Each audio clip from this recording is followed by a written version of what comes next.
오늘 설교 말씀의 제목은 하나님을 어떻게 알 것인가. 성경 말씀은 이사야서 55장 6절부터 9절까지 같이 봉독합니다. 시작. 너희는 여호와를 만날 만한 때에 찾으라. 가까이 계실 때에 그를 부르라. 악인은 그 길을, 불의한 자는 그 생각을 버리고 여호와께로 돌아오라. 그리하면 그가 긍휼히 여기시리라. 우리 하나님께로 나아오라. 그가 널리 용서하시리라. 여호와의 말씀에 내 생각은 너희 생각과 다르며 내 길은 너희 길과 달라서 하늘이 땅보다 높음 같이 내 길은 너희 길보다 높으며 내 생각은 너희 생각보다 높으니라. 아멘.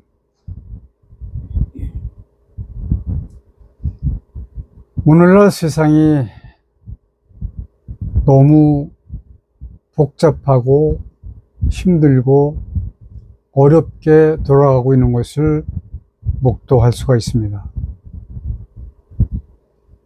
이렇게 세상을 살아가는 사람들이 무엇이 가장 중요한 일일까? 이것은 사람들마다 다 가지고 있는 숙제입니다. 하나님을 아는 일이 가장 중요한 일이라고 먼저 말씀을 드리면서 설교 말씀을 시작을 합니다. 자, 그 교인들은 하나님을 안다고 생각을 하고 그리고 하나님을 안다고 말을 합니다. 그런데 우리가 깊이 생각을 해봐야 될 것은 그 정도 아는 것은 세속인들도 아는 정도라고 하는 거예요. 무속인 다른 기타 이방 종교를 믿는 사람들도 하나님을 압니다. 그 정도로 알고 있어요. 그렇다고 하면 무엇을 어떻게 알아야 할 것인가? 하나님의 뜻을 알아야 됩니다. 이게 가장 중요해요. 자, 하나님의 뜻은 저 여러 차례 설교에서 말씀을 드렸지만 첫 번째, 사람을 향하신 뜻이 있습니다. 데살로니가전서 5장에 보면 자세히 나와 있습니다. 두 번째는 천지를 지으신 목적입니다. 이게 가장 중요한 하나님의 뜻이에요. 요한일서 3장 8절을 보시면 여러분들이 이해를 하실 수 있습니다. 만일에 하나님께서 인간과 세상을 창조하셨지만 거기에 대해서 섭리를 하시거나 통치를 하시지 않는다라고 주장을 한다면 그렇게 하는 사람들이 있습니다. 이 세상의 모든 것이 인간의 자율에 맡겨져 있다라고 하는 말과 같은 겁니다. 그러나 성경은 이러한 인간의 자유를 죄로 규정하고 계세요. 이 자유를 헬라어로 보면 오토노미라고 합니다. 이 말의 뜻은 오토는 법이라고 하는 뜻이고 모노는 자기라고 하는 것이 오토고 법이라고 하는 것이 노모입니다. 그래서 이걸 두 글자를 합쳐서 스스로에게 법이 된다라고 하는 의미가 드는 거예요. 오토, 노모. 인간은 본래 하나님께 의존적인 존재로 지음을 받았습니다. 그러나 이 의존적인 존재의 결과가 상당히 엇나가고 있어요. 온갖 이방신들을 제조하는 쪽으로 나갔습니다. 세상에 신이 수십억 개가 있습니다. 유일신 하나님을 제외하고 자신들이 만들어 놓은 그 이방신, 이러한 것들이 수십억 개나 됩니다. 이것이 바로 의존적인 존재로 지음을 받은 결과로 나와 있는 상황이에요. 하나님만을 섬겨야 되는 것이 분명한데 그럼에도 불구하고 자신들이 무엇을 만들어서 깎아서 짐승의 모양을 만들어 놓고 이게 신이다. 인간은 무지합니다. 이렇게 무지해요. 그리고 유한합니다. 영원이라는 것이 있을 수가 없도록 되어 있어요. 사망이라고 하는 죄 가운데서 태어나도록 되어 있습니다. 왜 그렇죠? 아담, 우리의 최초 조상 선조 아담이 지은 죄 때문에 그런 겁니다.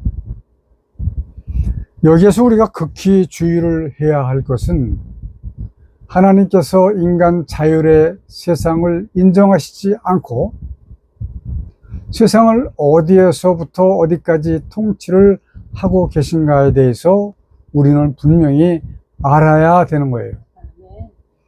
그것을 알기 위해서는 하나님의 뜻을 깨닫지 않으면 알기가 어렵습니다.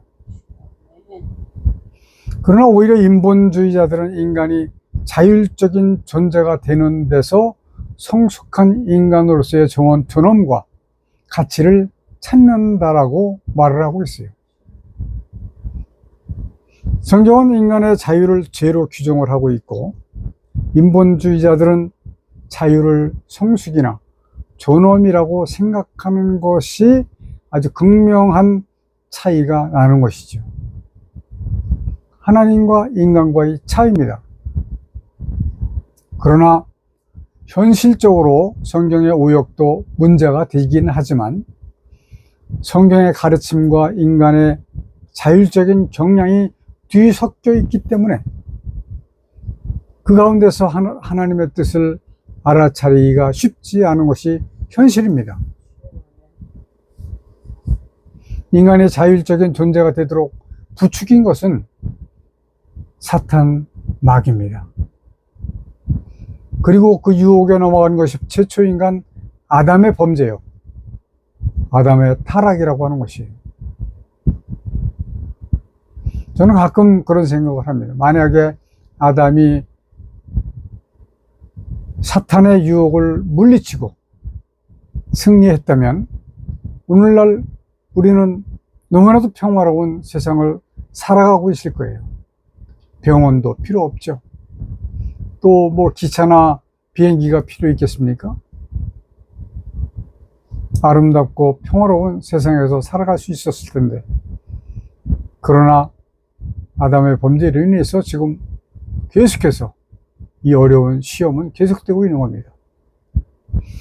이제 하나님 나라 백성들은 자율 인간의 욕망과 하나님의 뜻 사이에서 올바르게 분별을 해야 하고 선택하고 행동하도록 사려 깊은 생각과 노력을 해야 되고, 자신의 필요를 하나님께 구하기보다는 성령님께서 지도해 주시고 인도해 주시기를 간구해야 된다라고 하는 말씀입니다. 이것이 마태복음 6장 33절의 말씀이에요. 그의 나라와 그의 의를 구하라. 이 말씀이 바로 이 말씀이라고 보시면 됩니다. 오늘 본문 말씀에서 너희는 여호와를 만날 만한 때에 찾으라. 가까이 계실 때 그를 부르라. 여호와를 만날 때는 다른 때가 아닙니다. 지금입니다. 내일이 아닙니다. 다음이 아니에요. 좀 평화로워질 때가 아닙니다. 현재형 지금이라고 하는 것을 반드시 기억해야 합니다. 자, 로마서 12장 2절에서는 이렇게 말씀을 하세요. 하나님의 선하시고 기뻐하시고 온전하신 뜻이 무엇인지 분별하도록 하라. 자, 하나님의 온전하신 뜻, 제가 서두에 말씀을 드렸습니다. 여러분은 지금까지 듣고 배웠던 하나님은 사랑이시다, 인간을 구원하시기 위해서 독생자까지 아끼지 않고 희생시켜 주셨다라는 것에 아직까지 멈춰 계신가요? 여기에 머물러 있으면 곤란합니다. 이 차원을 초월해야 됩니다. 본디 사랑 근본이신 하나님께서 첫 번째 왜 사람을 구원하셔야만 했는가? 두 번째, 왜 독생자를 희생 제물로 내어 주셔야만 했는가? 세 번째, 왜 이러한 세상을 창조하셨는가를 알아야 한다라고 하는 말씀입니다. 이 세 가지 내용에 대해서는 다음 주에 말씀을 드리려고 합니다. 너무 시간이 많이 걸리기 때문에 그래요. 교회의 역사를 보면 믿음의 사람들이 하나님의 뜻을 분별하기 위해서 많은 노력을 한 흔적들이 있습니다. 교부시대의 이레니우스, 어거스틴, 종교개혁자 루터, 그리고 칼빈, 이러한 사람들이 하나님의 뜻을 분별하기 위해서 얼마나 성경을 깊이 연구하고 노력했는지 우리는 가늠할 수가 없습니다. 또 세계와 국가는 어떻게 봐야 할 것인지, 정치와 경제는 어떻게 이해해야 할 것인지, 그 모든 것들을 이해하기 위해서 성경을 연구해야 했고 많은 노력을 했던 것이지요. 이 세상의 모든 것들 중에 그 어느 것도 신앙과 별개의 것으로 생각하지 않았다라고 하는 것입니다. 사람이 걷는 한 걸음 한 걸음마저도 하나님 뜻에 맞춰 가기 위해서 노력을 했다라고 하는 말씀입니다.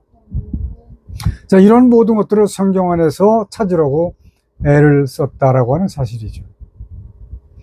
자, 그러자면 성경적 안목이 필요하기 때문에 성경을 배우고 묵상하고 연구를 했던 것이죠. 그런데 가장 큰 일은 이때에, 그때에, 교부시대, 아주 옛날부터 성경이 존재하기 시작할 때, 그때부터 성경에 오역이 있다고 하는 것을 알지 못했다고 하는 것입니다. 오역이 있다고 해서 하나님의 뜻을 깨닫지 못하는 건 아니에요. 깨닫기는 합니다. 그러나 쉽게 깨닫기 어렵고 깊이 깨닫기가 어렵게 되었다고 하는 말씀이에요. 그러니까 순수 개혁주의 노선에 있는 분들은 오늘날 많은 그리스도인들이 하나님의 뜻을 알지 못한다. 하나님의 뜻을 아는 사람들은 교인들 중에 단 2%도 되지 않을 것이다 라고 이야기를 하는 겁니다. 그 오랜 세월 동안 많은 성경 연구자들이 그러한 상태로 연구를 했고 성경을 읽었고 또 그대로 가르쳤고, 자, 이제 우리 성경오역 재편찬위원회에서는 성경의 핵심 오역인 창세기를 재편찬을 했습니다. 자, 이제부터는 성경 연구도 공부도 지식도 설교도 가르치는 일도 새롭게 기본부터 다시 시작되어야 한다라고 저희는 말씀을 드리겠습니다. 그리스도인들이 성경 말씀에 순종을 하려고 한다면 그 내용이 자신의 생활에 어떤 의미를 주는지도 알아보려고 노력을 해야 될 겁니다. 그래야지만 성경적 가치관이 생성이 될 수밖에 없는 것이기 때문에 그렇습니다. 그 성경적 가치관이야말로 성경적 세계관이 되고 그리고 성경적 기독교의 세계관이 되는 겁니다. 성경의 오역 외에 기독교 지도자들의 오류는 이렇습니다. 성도들에게 성경을 많이 읽으라고만 주문합니다. 다행스럽게도 지난주 일날 오후 4시에 시편 찬양제를 참석을 했는데 그 교회 목사님이 성경을 깊이 읽으라고 하는 말씀을 저는 처음 들은 것 같아요. 처음은 아니죠. 우리 저와 함께 하고 있는 여러분들은 그렇게 말씀을 하셨기 때문에 그분들을 말고 일반적인 다른 분들에게는 처음 들은 것 같아요.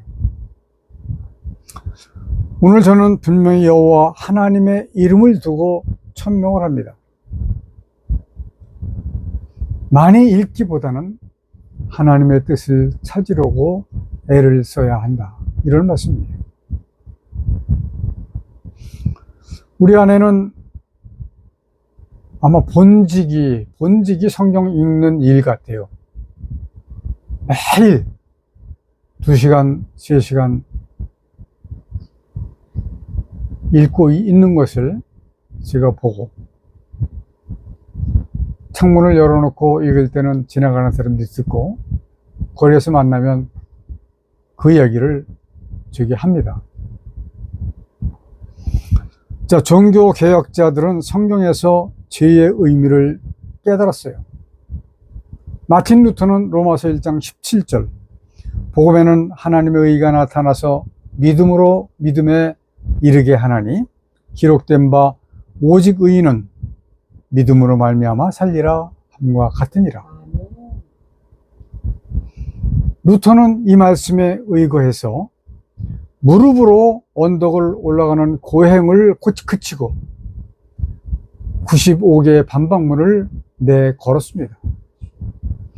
그때 루터는 아마 이렇게 강하게 하지 않았으면 오히려 사형을 당했을 거라고 생각을 합니다. 성경에서 말씀하시는 죄는 인간 사회에서 일어나는 도덕적인 죄를 중심으로 하지 않습니다.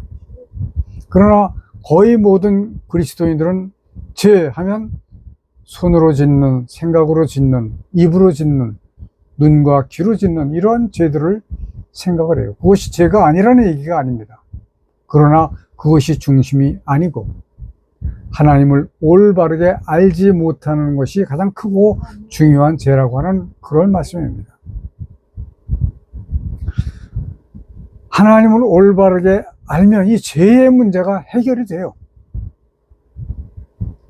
죄의 문제뿐이 아닙니다.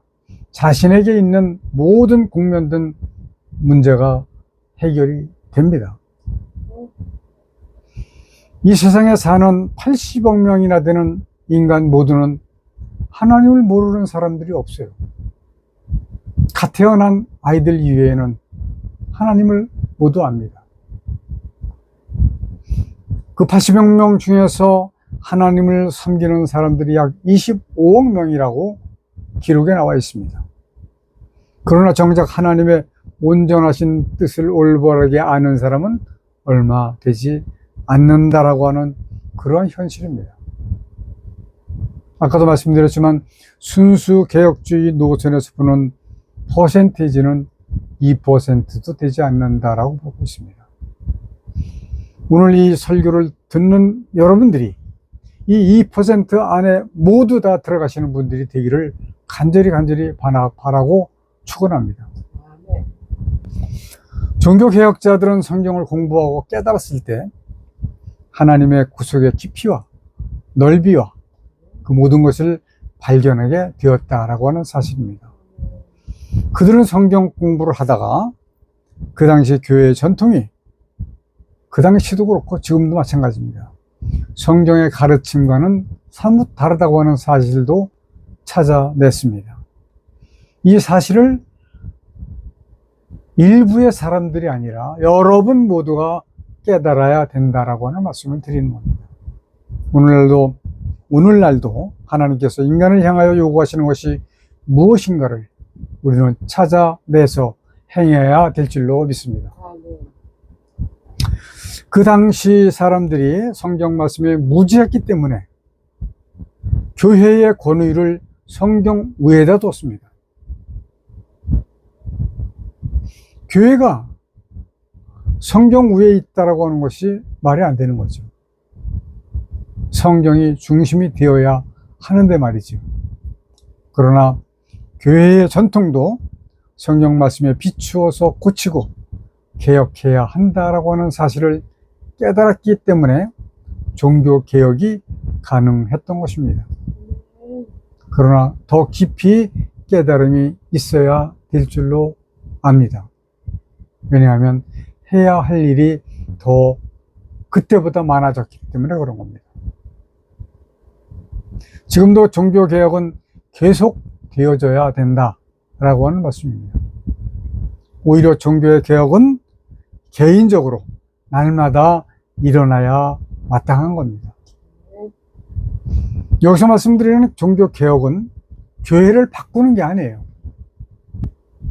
나의 신앙, 나의 마음을 개혁해서 계속해서 발전해 나가야 된다라고 하는 말씀입니다. 이것은 바로 깨달음이라고 하는 거예요. 하나님의 말씀을 듣고 보면서 깨달음이 오면 이것이 이루어집니다. 그러나 현실이 그러하지 못하기 때문에 개혁의 근본인 성경의 오역과 바르지 못한 찬양곡을 고쳐야 한다라고 말씀을 드리는 겁니다. 오늘 이 수고가, 오늘 이러한 고치는 일에 대한 수고가 중요한 종교 개혁이라고 할 수 있다라고 하는 말씀을 드립니다. 아마 진정한 마지막 종교 개혁이 되었으면 하는 그런 말씀을 드려요. 우리 그리스도인들은 성경 공부를 통해서 자신의 삶의 태도와 가치관이 그리고 성경과 얼마나 일치하는가를 견주어 보고 또 배우고 또는 정치와 경제와 교육과 문화가 성경의 가르침과 어떻게 다른가도 알아야 된다라고 하는 말씀입니다. 그러나 저는 중요한 것은 그리스도인들이 성경을 읽지만 말씀하시는 하나님의 편에서 읽지 못하는 것이 현실입니다.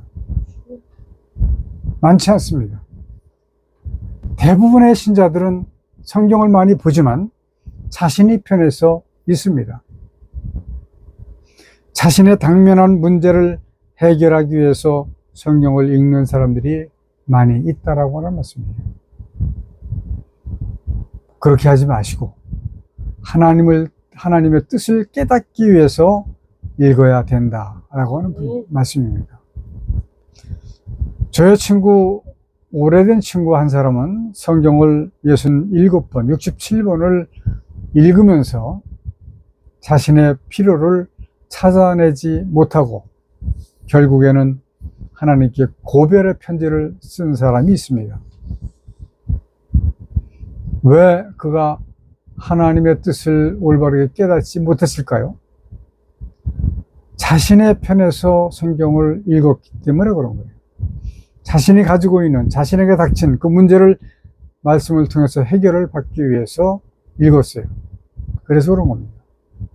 결국 그는 신천지에 빠지고 말았습니다. 인간의 당면한 문제보다 더 중요한 것은 하나님의 천지를 지으신 목적, 즉 하나님의 뜻이 무엇인가를 찾아내는 것입니다. 아까도 말씀드렸지만 그 뜻을 찾아내면 내 문제가 해결이 됩니다. 하나님께서 천지, 하늘과 땅을 창조하신 목적은 무엇이냐? 마귀의 일을 멸하시기 위해서 창조하신 겁니다. 아멘, 아멘. 요한일서 3장 8절을 여러분 모두 찾아보시기를 바랍니다. 성경을 통해서 하나님의 뜻을 알아내고 그 뜻을 이루시는 데 있어서 성도로서 힘쓰고 애를 쓰는 것이 성도의 본분이라고 하는 것도 반드시 기억하시기를 바랍니다. 세상에 개혁되지 않고 그대로 두어도 되는 사람이나 집단이나 제도는 있을 수가 없습니다. 왜냐하면 사람은 자율적이 되고자 하는 그러한 자연적인 욕망에 지배를 받고 있기 때문에 무슨 일을 바르게 잘 시작하였다가도 도중에 소위 삼천포로 빠지는 경우가 허다하기 때문에 그렇습니다. 어떤 사람이 믿음이 매우 좋게 보였다 하더라도 늘 좋은 것이 아니기 때문에 성경 말씀을 따라서 고치고 개혁하고 말씀에 자신을 복종시켜 나가지 않으면 안 된다라고 하는 말씀이죠.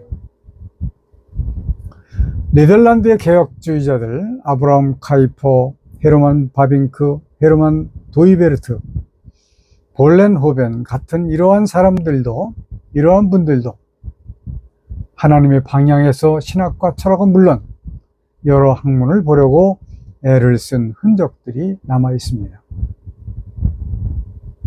이러한 성경을 사랑하고 연구한 그들의 노력은 미국에 큰 영향을 끼쳤습니다. 미국의 유수한 대학들과 정치와 경제가 그들의 노력에 덕을 보았다. 무엇보다도 그들은 자유주의로부터 교회를 보호할 수 있는 방패막이가 되었다라고 하는 말씀입니다. 말씀을 통해서 오늘날 보면 유럽의 교회가 몰락한 이유가 곧 교회의 인본주의와 자유주의 때문이라고 하는 것을 우리 대한민국 교회는, 목사님들은 다 기억을 하셔야 됩니다. 성도님들까지. 그런데 정말 중요한 것은 하나님의 뜻을 깨달은 사람은 이 모든 면이 성경적으로 보이게 된다고 하는 말씀이에요. 여러분들이 이 모든 사회, 질서, 자연, 이런 모든 것들이 성경적으로 보여져야 된다라고 하는 말씀이에요. 인간 스스로는 인간의 자율 욕망을 이겨낼 수가 없습니다. 성경을 바르게 배우고 깨달아서 하나님의 뜻을 깨닫게 되면 세속적인 것도 분별하게 되기 때문에 이겨나가는 겁니다. 성경을 읽고 배우되 건성으로 배우면 안 됩니다. 자율 인간의 욕망과 하나님의 뜻을 분별할 수가 없게 되기 때문에 그렇습니다. 성경은 그 뜻이 깊고 또 감추어져 있기 때문에, 그 비밀이 감추어져 있기 때문에 개인의 주관적인 이해나 체험으로만 받아들이면 심히 위험하다라고 하는 말씀이에요. 오랜 역사와 전통을 통해서 검증된 신앙 고백과 교리와 신학을 통해서 점검받지 않는다면 하나님과 우상, 그리고 성령과 악령, 그리고 진리와 거짓, 그리고 정통과 이단 등 하나님의 뜻과 자율 인간의 욕망을 분별할 수가 없을 것이기 때문에 아주 중요한 겁니다. 이러한 분별력은 마치 전쟁하는 군인이 적과 아군을 분별하는 것과 같은 원리입니다. 무기가 아무리 좋고 군대가 아무리 힘이 강해도 적군과 아군을 분별하지 못하면 패할 수밖에 없습니다. 하나님께서 이스라엘을 도우셨을 때 적들이 자중신화를 일으키게 하셨던 사건이 한 번 있었습니다. 이를테면 서로 자기 편을 알아보지 못하고 서로 공격하고 서로 죽이고 아군보다는 오히려 적군을 더 보호하는 그런 일이 나타나게 된다라고 하는 말씀이에요. 하나님께서는 하나님의 백성을 보호하시기 위해서 그렇게 하도록 하셨지만 사탄은 신자들을 무력하게 하고 영생을 얻는 일에 실패를 하도록 하기 위해서 적군과 아군을 분별하지 못하도록 하는 겁니다. 이것을 우리 지금 이 기독교에서는 영안이다, 영안이라고 이야기를 합니다. 영적인 알력. 지금 우리 기독교의 가장 무서운 적은 교회 밖에 있는 것이 아닙니다. 물론 교회 밖은 너무 아수라장이에요. 그 적은 바로 교회 안에 있다라고 하는 것입니다. 교회 안에 들어와 있는 세속적인 요소들이 가장 무서운 적입니다. 세속적인 것들이 설교와 찬양과 예배와 선교와 교육에, 그리고 시설과 설비에 들어와 있습니다. 그래서 분별하기가 쉽지 않습니다. 여호와 하나님을 깨달아 알면 분별이 가능해집니다. 오늘날 좀 큰 교회 가보면 성경책을 가지고 갈 필요가 없어요. 다 그 LED 전광판으로 보여주기 때문에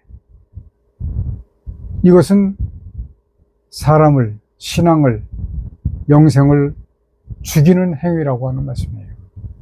공손히 기록된 성경을 읽을 수 있는 환경이 되어져야 한다라고 하는 말씀입니다.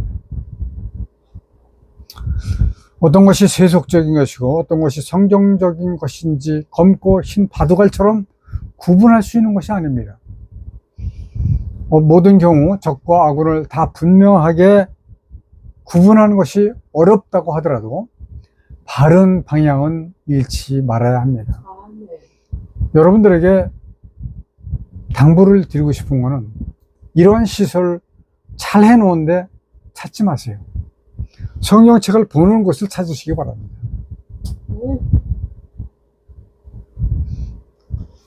오늘 아침에 저는 캄보디아에 들어가신 선교사 목사님께 문자를 받았습니다. 교회에 이번에 입국을 해보니까 십자가를 교인들이 그 건물 꼭대기에 달아놨어요. 그래서 그 사진 찍어서 보내주셨더라고요. 밤에 찍어서 그런지 되게 멋있어요. 그래서 참 아름답습니다라고 답장을 보내드렸는데, 십자가 색깔이 아마 포르처럼 했나 봐요. 자신은 빨간색으로 하기를 원했는데 포르처럼한 색깔로 했다고 그렇게 답장을 주셔서 제가 답장을 이렇게 보냈습니다. 순수 개혁주의 노선에 계신 청교도들은 십자가를 달지 않습니다. 다만 저는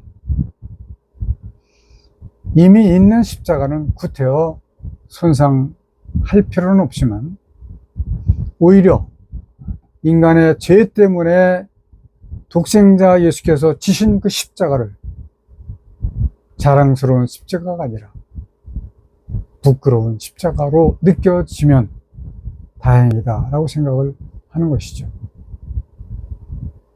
사도 바울이 하나님께서 기뻐하시는 뜻을 분별하라고 말씀하셨을 때 그 뜻은 구체적인 어떤 행동 지침이라기보다는 방향성이라고 볼 수가 있습니다.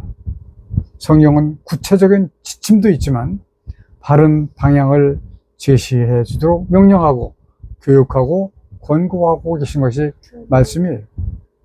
성경을 부지런히 배우고 깨닫는 것은 진정성이나 열심만 가지고 되는 것이 아닙니다. 마지막 심판 때에 교회 밖은 심판의 대상이 되지 못합니다. 교회 안에 있는 자들을 심판하는 것이 바로 마지막 심판이라고 하는 것입니다. 교회 안에서 심판하심에 대한 말씀을 같이 합독하면서 말씀을 마치려고 합니다. 계시록 11장 1절부터 2절까지 시작. 또 내게 지팡이 같은 갈대를 주며 말하기를 일어나서 하나님의 성전과 제단과 그 안에서 경배하는 자들을 청량하되 성전 밖 마당은 청량하지 말고 그냥 두라. 이것은 이방인들에게 주었은즉 저희가 거룩한 성을 42달 동안 짓밟으리라. 아멘.